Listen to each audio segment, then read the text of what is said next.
Apa yang menghubungkan revolusi ilmiah, reformasi Protestan dan kebangkitan Renaissance? Semua itu dimungkinkan berkat Johannes Gutenberg, sang penemu mesin cetak yang mengubah sejarah dunia. Tapi, tahukah Anda bahwa hidupnya sendiri berakhir tragis?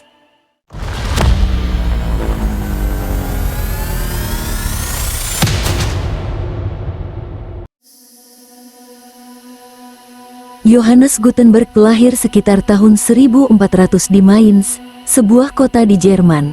Ia lahir dari seorang pengusaha kelas menengah. Meski sedikit yang diketahui tentang masa kecilnya, diyakini bahwa ia mendapatkan pelatihan di bidang kerajinan logam, yang kemudian memengaruhi penemuan besar yang akan mengubah sejarah dunia. Sebelum penemuannya, buku-buku harus ditulis dengan tangan oleh para biarawan atau juru tulis profesional. Sebuah proses yang memakan waktu lama dan sangat mahal. Hanya sebagian kecil orang kaya dan berpendidikan yang dapat mengakses buku.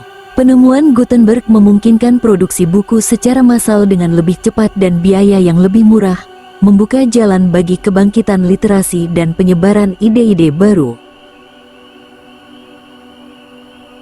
Di pertengahan abad ke-15, Gutenberg mulai merancang sesuatu yang belum pernah terbayangkan sebelumnya. Ia tidak hanya memikirkan bagaimana mempercepat pembuatan buku, tetapi juga bagaimana membuat buku tersebut bisa diakses oleh lebih banyak orang. Inovasinya tidak muncul dari satu malam. Dengan kerja keras dan ketelitian, ia mulai menyempurnakan sebuah teknologi yang akan membuat setiap huruf bisa dicetak berulang-ulang tanpa harus ditulis dengan tangan. Gutenberg mulai mengembangkan sebuah teknologi revolusioner yang dikenal sebagai movable type atau cetak huruf lepas. Sebelum penemuannya, teknik cetak yang ada menggunakan cetakan kayu yang sulit diubah dan lambat dalam produksinya. Gutenberg menciptakan sistem di mana setiap huruf bisa dicetak secara individu, lalu disusun ulang untuk mencetak halaman baru dengan lebih cepat. Selain itu, ia juga menciptakan tinta khusus berbasis minyak yang menempel dengan baik pada logam dan kertas, memastikan hasil cetakan berkualitas tinggi. Ini adalah langkah besar yang akhirnya akan mengubah wajah dunia literasi dan ilmu pengetahuan. Tahun 1455 menjadi momen puncak bagi Gutenberg ketika ia berhasil menyelesaikan karya monumental pertamanya, sebuah salinan Alkitab yang dicetak, bukan ditulis dengan tangan. Ini adalah titik balik dalam sejarah dunia, di mana ide-ide religius dan filosofi mulai menyebar dengan kecepatan yang belum pernah terjadi sebelumnya. Bayangkan, sebuah buku yang sebelumnya membutuhkan waktu bertahun-tahun untuk ditulis, kini bisa diproduksi dalam hitungan bulan. Gutenberg Bible adalah Alkitab cetak pertama di Eropa. Teks ini adalah salinan dari Alkitab Vulgata, yang menjadi standar bagi gereja Katolik saat itu. Dengan teknik cetak baru, Gutenberg mampu memproduksi buku dalam jumlah besar.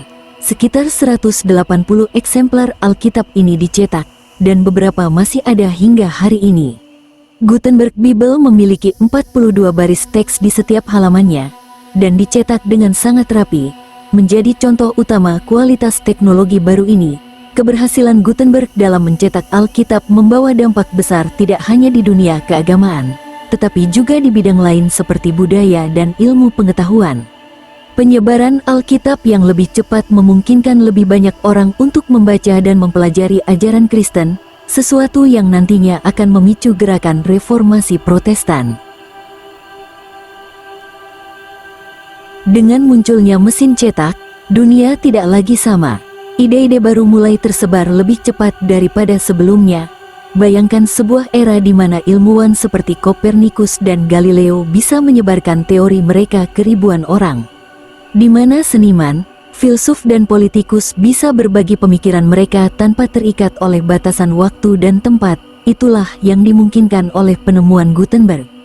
Penemuan mesin cetak oleh Gutenberg membawa dampak yang sangat luas di seluruh Eropa. Buku tidak lagi menjadi barang mewah yang hanya dimiliki oleh segelintir orang.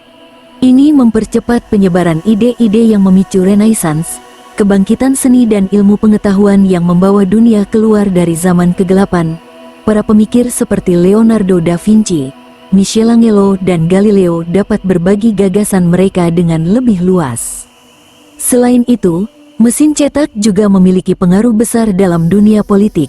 Dengan adanya buku yang lebih murah dan lebih mudah diakses, lebih banyak orang bisa belajar tentang hak-hak mereka, kebebasan individu dan demokrasi. Ini memicu gelombang revolusi politik di berbagai negara, yang pada akhirnya membawa perubahan dalam tatanan sosial dan politik di Eropa dan dunia. Meskipun penemuannya sangat revolusioner, hidup Gutenberg tidak selalu berjalan mulus. Seperti banyak inovator lainnya, ia harus menghadapi tantangan finansial yang sulit, bahkan kehilangan kendali atas hasil karyanya sendiri. Di akhir hidupnya, ia hidup dalam kesulitan, tanpa pernah menikmati kesuksesan besar yang dihasilkan oleh temuannya. Meskipun kontribusi besar dalam sejarah, hidup Johannes Gutenberg penuh dengan konflik. Untuk mendanai proyek cetaknya, Gutenberg meminjam uang dari seorang pengusaha bernama Johann Fuchs. Ketika Gutenberg tidak mampu melunasi pinjamannya, Fuchs mengambil alih peralatan cetak serta keuntungan dari bisnis tersebut. Ini meninggalkan Gutenberg tanpa kendali atas mesin cetak yang ia ciptakan, dan ia harus hidup dalam kesulitan finansial di sisa hidupnya. Namun, sebelum kematiannya pada tahun 1468, ia diakui oleh Uskup Agung Mainz dan diberi tunjangan kecil untuk mendukung hidupnya. Meski tidak merasakan hasil dari penemuannya sendiri, warisan Gutenberg terus hidup dan memengaruhi dunia hingga hari ini. Setiap kali Anda membaca buku, artikel, atau bahkan blog, ingatlah bahwa semua ini dimungkinkan berkat penemuan Johannes Gutenberg. Meski ia tidak sempat menikmati kesuksesan finansial dari karyanya, warisannya tetap hidup di setiap halaman yang kita baca hari ini. Warisan Johannes Gutenberg tak ternilai harganya. Mesin cetaknya menjadi pondasi bagi revolusi ilmiah, reformasi Protestan dan pencerahan, yang mengubah cara orang berpikir tentang dunia. Dunia modern yang penuh dengan informasi dan kebebasan berbicara tidak akan mungkin ada tanpa penemuan ini. Pada tahun 1997, Time Magazine menobatkan Gutenberg sebagai Man of the Millennium atau Manusia Milenium karena kontribusinya yang luar biasa dalam sejarah peradaban manusia. Penemuannya tidak hanya membantu menyebarkan informasi, tetapi juga membentuk masyarakat modern yang berlandaskan pada pengetahuan dan kebebasan berekspresi. Penemuan mesin cetak oleh Johannes Gutenberg adalah salah satu titik balik terbesar dalam sejarah umat manusia. Dengan satu inovasi, ia mengubah dunia secara dramatis, memungkinkan penyebaran pengetahuan ke seluruh lapisan masyarakat. Jika kita melihat ke belakang, kita bisa melihat bagaimana satu teknologi dapat menggerakkan revolusi intelektual, budaya dan politik yang membawa dunia ke tempatnya sekarang. Gutenberg mengajarkan kepada kita bahwa teknologi bukan hanya soal penemuan, tetapi juga soal bagaimana teknologi tersebut dapat membawa perubahan besar dalam cara kita berpikir dan hidup. Melalui video ini, kita dapat memahami bagaimana satu orang, dengan ide dan tekadnya, mampu mengubah jalannya sejarah dan membuka pintu bagi peradaban modern.